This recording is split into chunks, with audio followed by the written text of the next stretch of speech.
Auzubillahiminasyaitonirrajim. Bismillahirrahmanirrahim. Assalamualaikum warahmatullahi wabarakatuh. Alhamdulillahirabbil alamin. Wassalatu wassalamu ala asyrofil anbiya'i wal mursalin wa ala alihi wa sahbihi ajmain, amma ba'du. Bu, hari ini modul kita tentang masa depan yang berbeda tapi kompak gitu ya. Ya.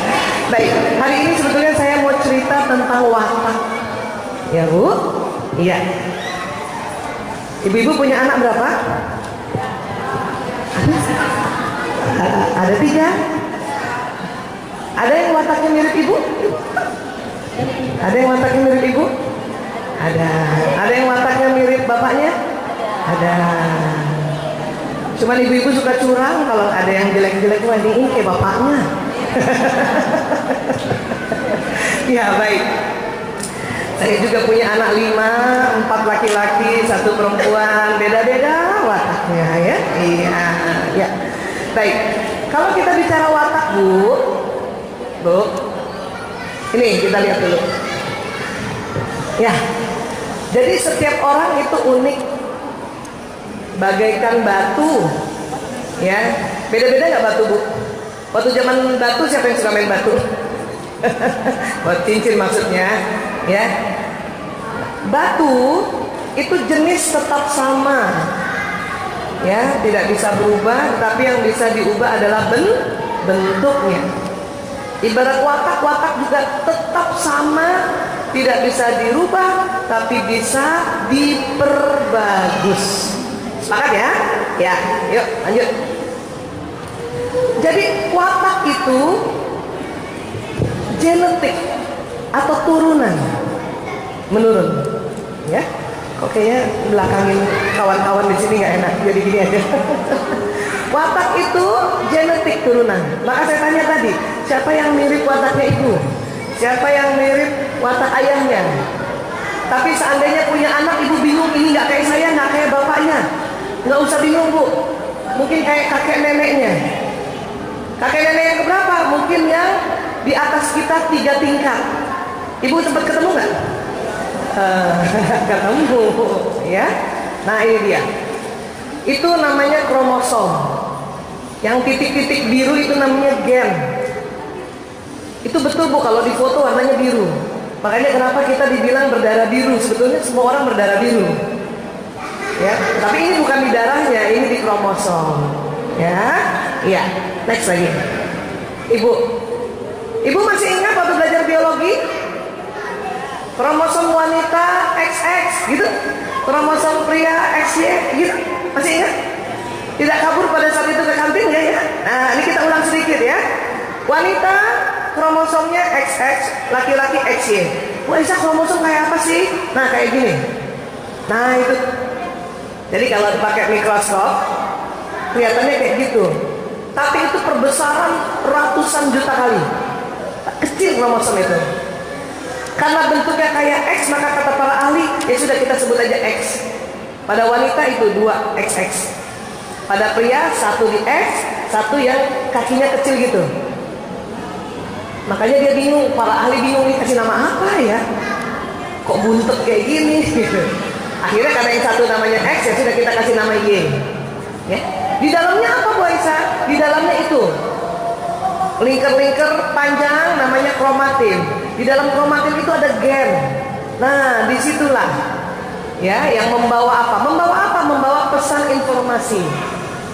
Ibu, siapa yang matanya ibu ini waktu kecil ibu ada dibilang, "Ih, mata kamu kayak ayahnya." Siapa yang matanya kayak ayahnya, Bu? Nah, itu yang bawa itu. Siapa yang rambutnya kayak turunan ibu? Nah, itu juga di situ.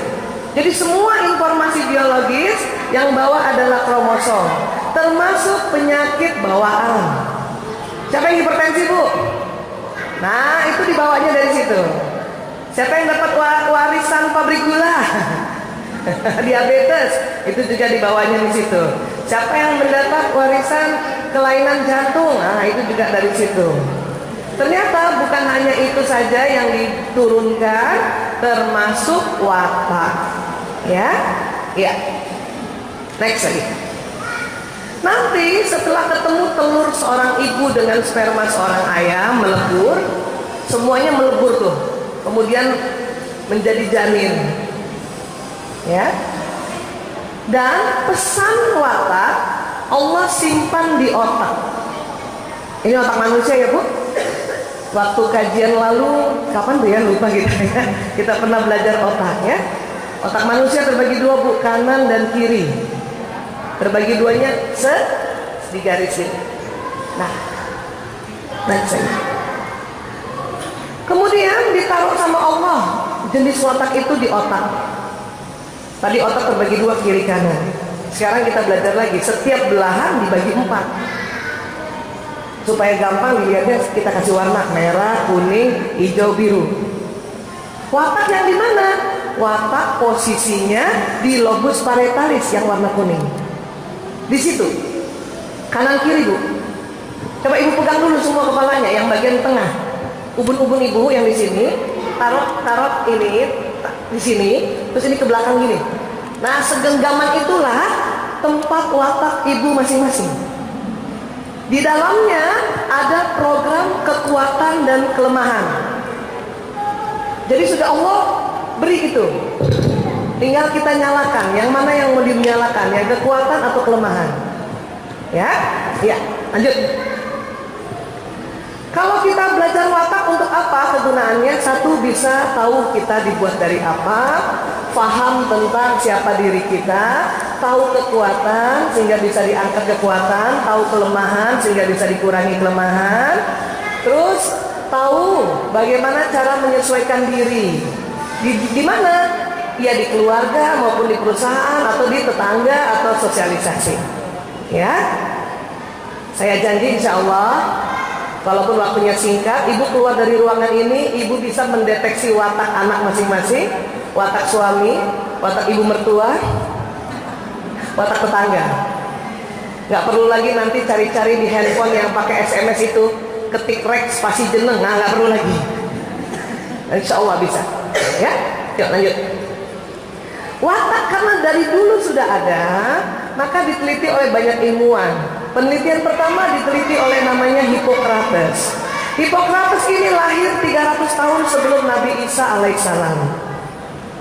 Jadi Hippocrates melihat walaupun orang begitu banyak, sebetulnya ada 4 watak utama, kata Hippocrates. Ya, karena udah lama sekali teorinya kemudian diperbaharui oleh muridnya, namanya Galen. Tapi Galen lahir jauh setelah Hippocrates, 149 tahun sesudah Masehi, sesudah Nabi Isa alaihissalam lahir. Ya, tapi masih juga belum sempurna. Akhirnya waktu itu kata Galen dan Hippocrates, watak itu bukan turunan, watak itu tergantung katanya tingkat cairan. Ada orang yang darahnya banyak, wataknya gembira. Orang yang empedu kuningnya banyak, wataknya senang mengatur. Ada orang empedu merahnya yang banyak, wataknya senang sempurna. Ada orang yang lendirnya banyak, wataknya damai, kata mereka dulu.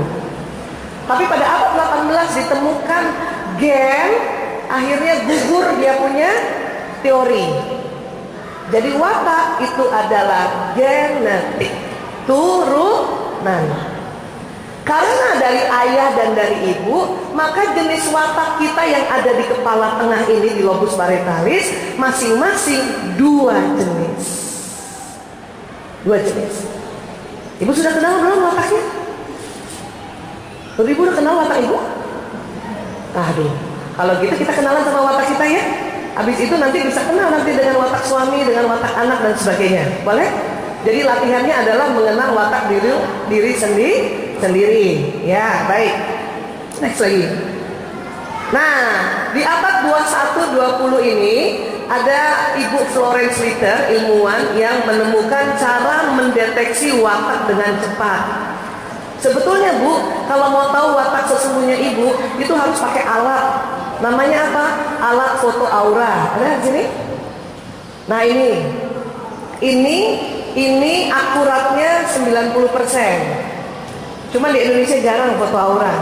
Di tempat kami aja ada di klinik Sunter, cuma satu alatnya. Ya, jadi kalau di foto ibu next, kira-kira fotonya kayak gini. Samping-sampingnya ibu tuh cahayanya berwarna. Itu sesuai watak masing-masing. Ya, cuman karena saya nggak bawa, karena nggak boleh dibawa-bawa, masih ada di klinik. Jadi nanti kita mau tes watak dengan cara cepat. Ya, ada lagi Bu Aisyah, kalau nggak pakai foto aura pakai apa ya? Pakai lembar form pertanyaan. Biasanya teman-teman psikolog, ada psikolog di sini. Nah, psikolog akan pakai teknik ini. Cuman lama Bu, bisa 3 jam. Nanti selesai acara nggak selesai-selesai. Ya. Ada lagi nggak Bu Aisyah yang lebih cepat? Ada. Tapi akuratnya 80%. Tetap tinggi. Cuman nanti kalau ibu saya kasih tahu, terus ibu merasa kok bukan itu ya watak aku, bukan salah wataknya ibu ya. Ya, bukan salah wataknya. Cuman teknik ini memang akuratnya 80%. Gimana Bu Aisyah? Sudah siap dites wataknya? Ayo, baik. Dengarkan. Seandainya panitia tadi ada kasih dah tadi ya, Masya Allah. Seandainya panitia juga minta kita main teater di depan ini, teater, tahu? Drama. Ibu mau pilih sebagai apa? Tolong pilih, ada 4 pilihan. Pilih langsung, nggak usah tanya tetangga, nggak usah tanya teman ya. Ya. Apakah ibu mau jadi sutradara? Apakah ibu mau jadi penonton? Jadi jangan cuma main. Siapa yang nonton nanti? Apakah mau jadi penulis skenario? Apakah mau jadi artisnya? Pilih satu masing-masing. Sudah dapat? Udah Bu? Gak usah tanya teman ya Bu? Gak usah ngajak-ngajak. Dapat satu? Sudah? Apakah ibu mau jadi sutradara? Apakah mau jadi penonton? Apakah mau jadi penulis skenario? Apakah mau jadi artisnya? Semua bagus. Udah dapat Bu? Satu? Dapat. Ada yang pilih sutradara? Ada. Ada yang pilih penonton nggak? Ada. Ada yang pilih penulis skenario? Ada. Ada yang pilih jadi artis? Ada. Tenang Bu, semuanya duitnya banyak itu. Penonton juga duitnya banyak, justru penonton yang banyak duitnya. Sudah dapat Bu, pilih satu sudah. Berarti kan sisa 3. Tadi kita sudah sepakat watak 2 jenis, karena dari ayah dan turunan dari ibu. Oke? Sisa 3 yang tadi pilihan. Sekarang pilih satu lagi. Kan 4 tadi. Ibu sudah pilih satu, entah yang apa. Tinggal 3, pilih satu lagi. Sudah? Sudah. Masing-masing orang berarti pilih 2. Satu watak dominan, satu watak kombinasi.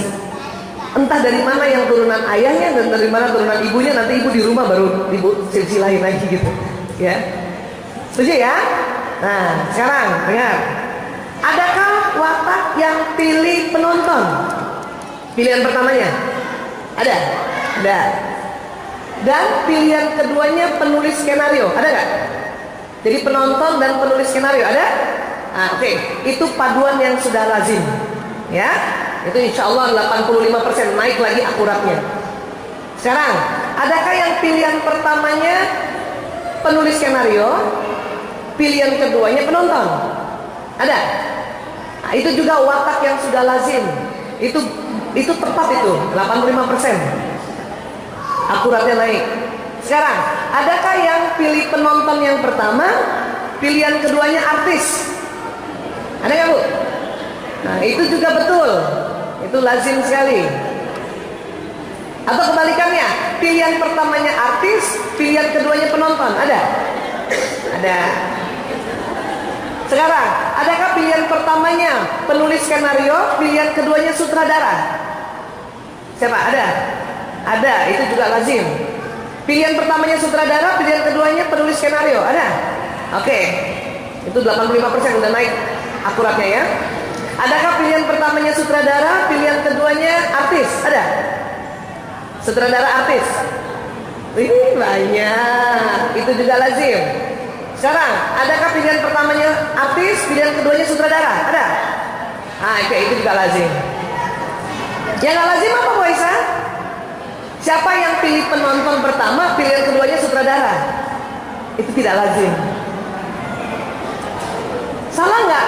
Nggak salah. Ada salah satu yang betul. Cuman satu kombinasinya ibu mungkin ya lihat nanti saya jelaskan sedikit. Nanti oh saya yang ini sebetulnya. Ya. Adakah pilihan pertamanya sutradara dan pilihan keduanya penonton? Itu juga tidak lazim. Pasti ada salah satu yang kombinasinya harus diganti.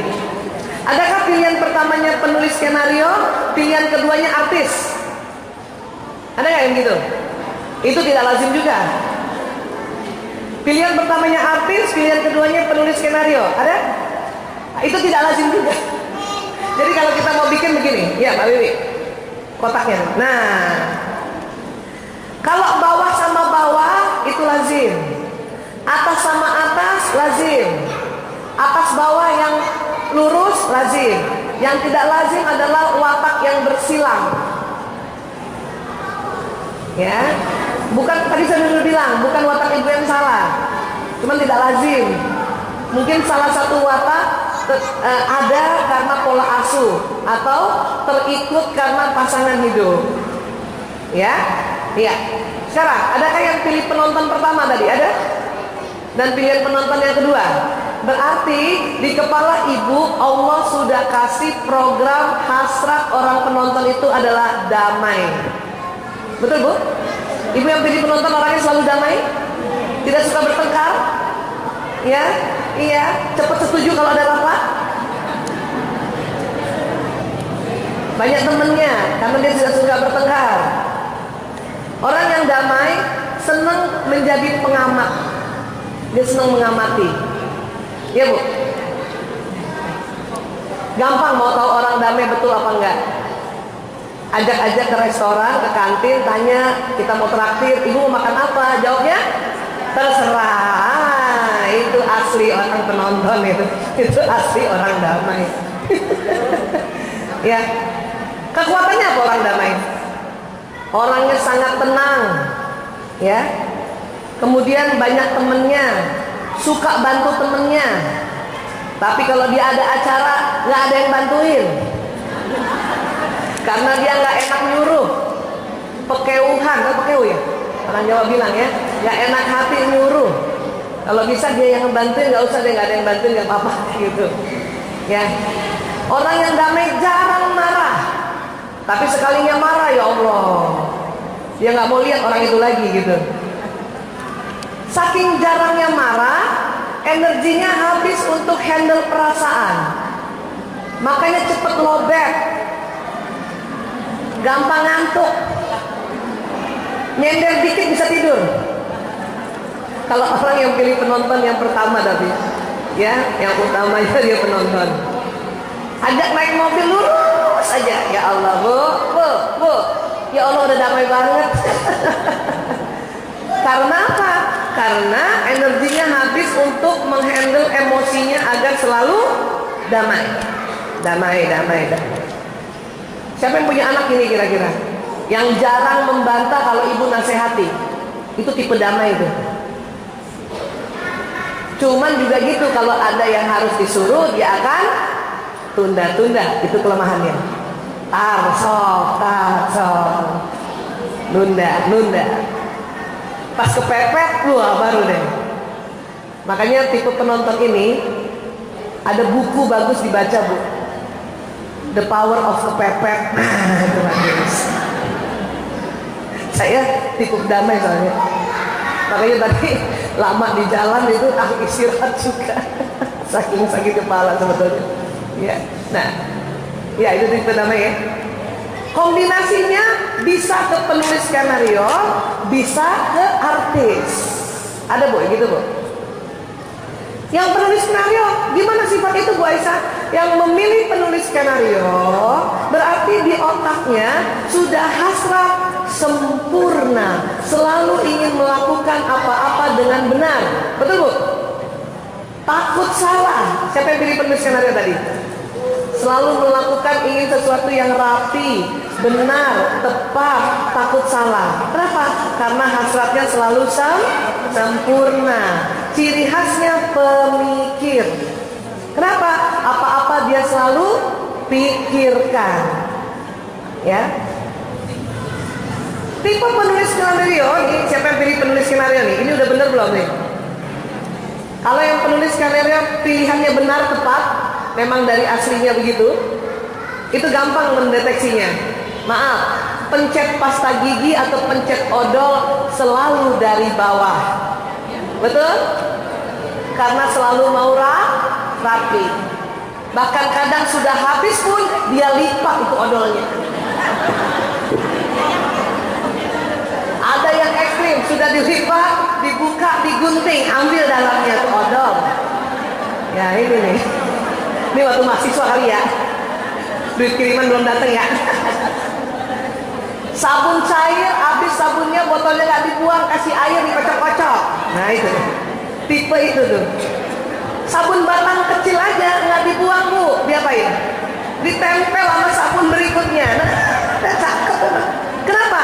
Karena selalu mau melakukan dengan sempurna. Jadi habis sampai sempurna. Ya bu. Iya.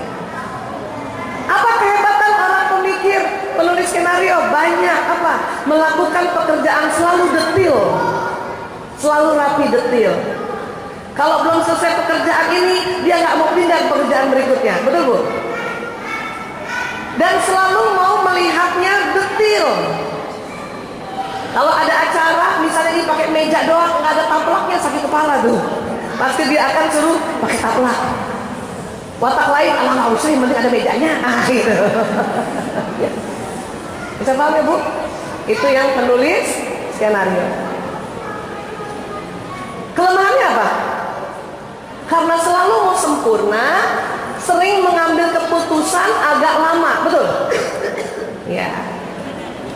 Kenapa? Penuh pertimbangan. Timbang, karena mau rapi semuanya, ya. Itu kelemahannya. Tapi gak apa-apa, belajar untuk tahu diri. Oh iya begini. Nanti penulis skenario kombinasinya ke penonton, atau bisa ke atas. Sekarang kita belajar yang sutradara, yang memilih watak sutradara pertama maupun kedua, itu di dalam otaknya Allah sudah kasih hasrat mengatur. Jadi orang yang pilih sutradara adalah orang yang memang punya watak kepemimpinan dari lahir, pandai mengatur, semuanya diatur, tapi selalu mau cepat, mau buru-buru. Makanya kalau yang diatur nggak mau ikut aturannya, dia kesel, dia marah. Yang seorang ibu watak sutradara punya anak watak penonton, gimana kira-kira bu? Cakep, gemes minta ampun ya. Iya. Apa kekuatan sutradara? Pandai mengatur. Dia bisa mengerjakan lebih dari satu pekerjaan, apalagi perempuan. Bisa punya perusahaan, punya entrepreneur tuh orang watak sutradara. Suruh bisnis. Kelemahannya apa?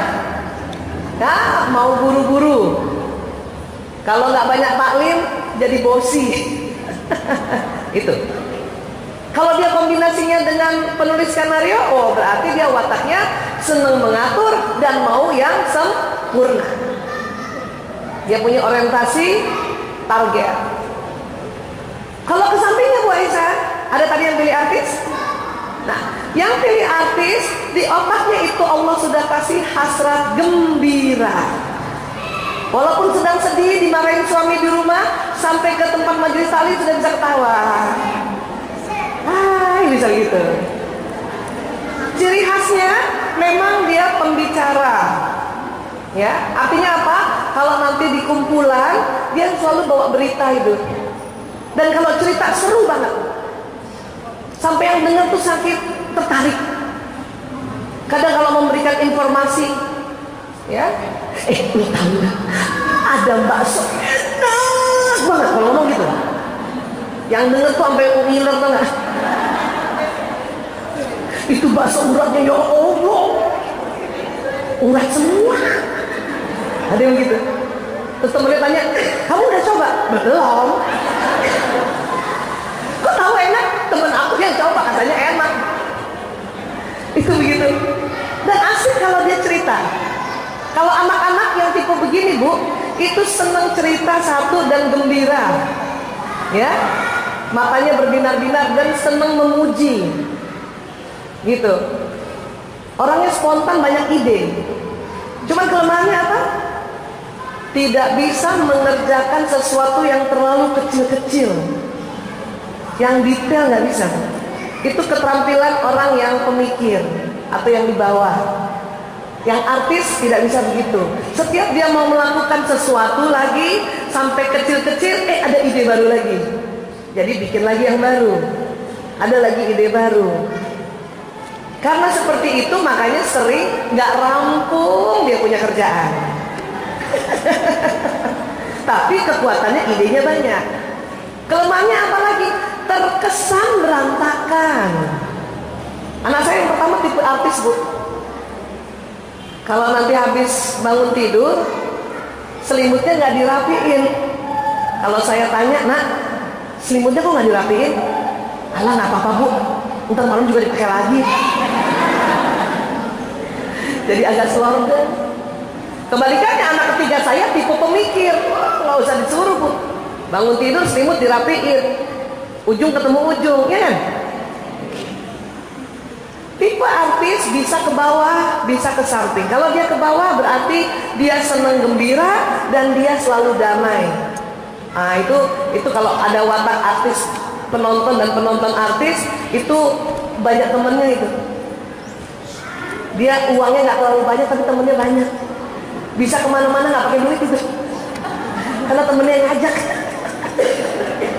Kalau yang sebelahnya itu orientasi memang harus ada materi. Itu yang watak sutradara, penulis skenario, atau kebalikannya ke atas. Oh, itu tabungannya banyak itu. Ya, apalagi yang penulis skenario, masya Allah, Bu, dompetnya rapi banget. Siapa yang tadi dompetnya rapi? Betul nggak penulis skenario dompetnya rapi? 10.000 sama 10.000, 5.000 sama 5.000, 2.000 sama 2.000. Kepala pahlawan hadap kanan semua. Itu kalau diambil 2 lembar, dia tahu. Ini uang gua hilang 2 lembar, aneh. Itu tipe itu. Apa namanya itu, Bu Aisyah? Ada nama Latinnya, ada nama juga di dalam watak Islam. Kalau bahasa Latin, Ibu bisa ditulis, ya. Yang tipe penonton, bahasa Latin sering menyebutnya watak pragmatis, orang damai. Yang tipe penulis skenario, bahasa Latinnya sering disebut melankolis. Yang tipe sutradara, bahasa Latinnya itu disebut koleris. Yang artis, bahasa Latinnya disebut sanguinis. Jadi ada pragmatis, melankolis, koleris, sanguinis. Bu Aisyah, saya juga orang koleris, tapi saya suka damai. Betul, semua bisa damai, tapi tidak sedamai yang tipe pengamat, tidak sedamai tipe pragmatis. Bu Aisyah, saya juga bisa rapi. Betul, tapi tidak pernah serapi orang melankolis. Bu Aisyah, saya juga bisa mimpin, bisa mengatur. Iya betul, tapi tidak sekuat orang koleris yang sutradara. Bu Aisyah, saya juga senang gembira. Iya, tapi tidak segembira yang tipe artis atau sanguinis. Di dalam Islam ada namanya ini, ada. Tipe pragmatis itulah yang disebut tipe Abu Bakar As-Siddiq radhiyallahu anhu. Karena watak ini di dalam Islam, ya, itu termanifest di 4 khulafaur rasyidin. Tipe melankolis yang sempurna itu tipe Utsman bin Affan. Makanya Utsman bin Affan itu yang ngatur mushaf Quran, karena dia bisa detail. Utsman bin Affan itu, Bu, pemalu, selalu mau di belakang layar. Makanya yang penulis skenario tadi pasti senangnya di belakang layar, ngurus-ngurus belakang layar. Suruh maju, keringet dingin. Tipe sutradara kira-kira tipe siapa, sahabat Nabi? Umar bin Khattab. Umar tegas, karena tipe koleris tegas, pandai mengatur. Ya. Ali bin Abu Thalib adalah tipe sanguinis. Cuman karena kita sudah turunan ayah ibu, maka di watak dasar kita ada 2. Apakah Abu Bakar kombinasi Utsman, apa Utsman kombinasi Umar, atau kebalikannya, atau Umar kombinasi Ali, Ali kombinasi Umar, atau yang tidak lazim itu kalau Ali kombinasi Utsman. Tidak lazim. Bisa jadi itu terpengaruh karena ibunya. Anaknya berantakan, tapi ibunya setiap hari melototin soal pencet odol. Dia pencet odol dari bawah. Kalau tipe Ali, tipe sanguinis, hari ini pencet odol dari bawah, sore udah tengah lagi. Tapi ibunya ribut terus dari bawah, dari bawah, dari bawah, ya dari bawah. Ya, bisa paham ya Bu? Dan pasangan hidup suami biasanya 88% kebalikannya. Ya Bu? Coba cek suami ibu. Tipe mana? Tipe Abu Bakar. Kalau ibu Abu Bakarnya dominan, yang pilihan pertamanya tadi penonton, kemungkinan besar tipe suaminya ada tipe kolerisnya atau tipe Umarnya. Ya Bu? Mana ibu, istri-istri tipe penonton mana? Ya ada. Iya Bu, suami agak keras, agak tegas, ya sudah Bu, udah benar itu. Gak usah diganti, gak usah diganti. Karena kalau diganti dapatnya itu juga, cuman casingnya doang yang beda. Itulah suami. Itu yang tadi kita bilang, mitra yang terbaik adalah mitra yang terbalik. Bu Aisyah, tapi cuman terbalik di satu sisi saja, iya nggak apa-apa. Ada yang terbalik dua-duanya. Misalnya suaminya istrinya tipe penonton dan artis, suaminya di seberangnya itu. Ada yang dua-duanya begitu, tapi ada juga yang sebelahnya saja yang terbalik. Selalu begitu. Kalau sama persis dengan tipe suami istri ada juga, tapi sangat sedikit, 2-10%. Apa kelemahannya? Nanti bosan. Ya Bu, bisa paham ya Bu? Iya. Tapi watak ini bisa dibentuk, bisa. Sama-sama ajarkan misalnya ya, bahwa kebersihan itu adalah sebagian dari iman. Membuang tempat sampah di sebelah sini ya nak. Ibu ajarin gitu kan semua anak. Tapi tidak semuanya langsung bisa mengerjakan karena wataknya berbeda. Watak mana kira-kira yang cepat kalau ibu ajarkan, nah buang sampah pada tempatnya? Watak mana kira-kira yang dia cepat melakukannya? Watak yang mana? Watak yang mana? Hah?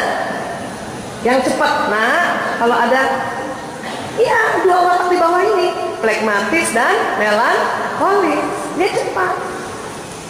Anak sanguinis kalau disuruh buang sampah pada tempatnya, kira-kira gimana Bu? Hah? Agak lama, atau karena dia senang gembira, maka cara buang sampahnya dia buat main-main. Pas begini meleset, udah dibiarin. Yang penting dia udah usaha. Sekarang kalau kita bilang tabassumuka fi wajhi akhika shadaqah, senyum itu sedekah. Nah, setiap ketemu orang senyum ya. Kira-kira watak mana yang cepat memberikan senyum? Sanguinis. Karena belum apa-apanya dia udah senyum. Watak mana yang susah tersenyum? Ayo. Koleris kombinasi apa? Melankolis, pemikir. Mau senyum sama orang mikir dulu. Senyum gak ya? Senyum gak ya? Karena dia selalu hati-hati. Bu, orang melankolis mana nih? Sedikit lagi kita berubah gitu ini ya. Mana yang penulis skenario? Bagaimana cara mengambil baju yang tumpukan di bawah? Angkat dulu, tarik. Rapi kan? Artis, sanguinis, bagaimana cari baju dari tengah? Ambil. Berantakan? Gak apa-apa, tutup aja lemarinya. Siapa yang mau lihat? Habis pakai handuk mandi, tipe melankolis kira-kira handuknya taruh mana? Taruh jemuran. Rapi nggak? Rapi, ujung ketemu ujung. Anak sanguinis kira-kira, anak sanguinis koleris, habis pakai handuk taruh mana? Empar. Boleh nggak diajarin bahwa nak taruh di sini ya? Ajarin Bu. Cuman dia nggak bakal serapi yang tipe melankolis. Dia taruh aja di besi itu, tidak diatur ujung ketemu ujung, udah syukur. Haus. Berarti dia sudah kemajuan. Lipat selimut kira-kira gimana tipe artis tuh? Maunya nggak dilipat, tapi dia sudah untel, itu sudah kemajuan, udah good. Nggak bisa disuruh serapi orang melankolis. Kenapa? Nanti kekuatan kreativitasnya hilang. Ya, coba otak warna-warni. Jadi sepakat dulu, watak dasar ada di lobus parietal.